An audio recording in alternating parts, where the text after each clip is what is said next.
The route seems even longer if your legs are short. Braving freezing temperatures, these refugees have reached Macedonia, the first stage of the Western Balkan route.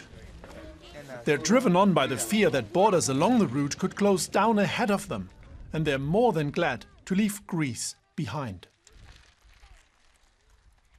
In a camp, it was really bad. There is no good food, no warm place. They just told us there is some like these houses, you can go in it, but there is no heat. 48 hours we spent that, and they gave us some paper that to let us to go into Europe. But only those who are from Iraq, Syria or Afghanistan are allowed into the country.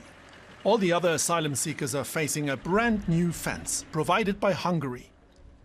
Some still manage to cross it by night, such as these two young men from Libya. They have been stranded in Macedonia for over 30 days now, crossing the country by foot, only to get stuck at the border to Serbia.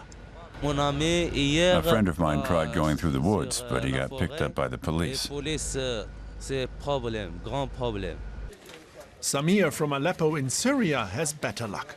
For 25 euros, authorities offered him transport by train to the Serbian border. His ultimate goal is to reach Germany. That is the final destination, written on a piece of paper he received in Greece. A document that will also get him across these improvised checkpoints into Serbia. Some people, they have paper not good. Yeah, they make it, they pay money for bad men, they make it, and they come. Somebody they catch, somebody they don't catch. Macedonia is a multi-ethnic state, blighted by corruption and other serious domestic problems.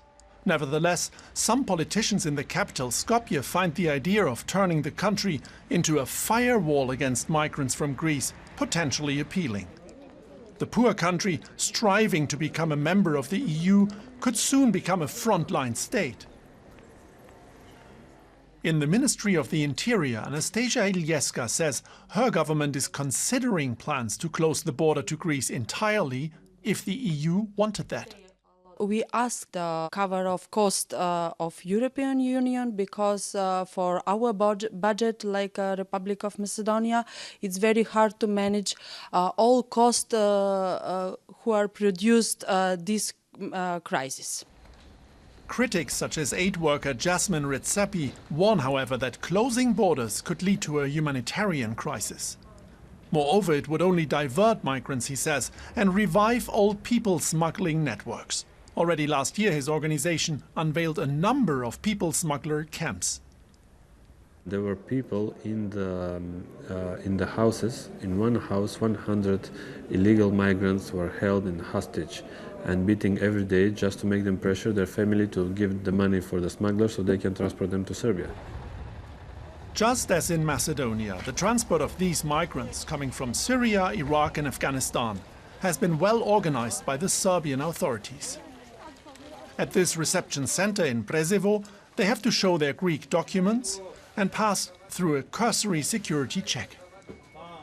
Many people, doctors here say, refuse to stay overnight, including one very weak pregnant woman. Eventually they made a decision to continue. They gave us the reason. They were very open and sincere about it. They are moving in groups, in big groups. The family mainly, they are moving in big groups. It means that they are getting support from their small community. Back at the Macedonian border with Greece, more large groups like these have arrived, and everyone is desperate for a new pair of shoes. Shoes fit for the European winter and for the onward journey to the next border on the Western Balkan route.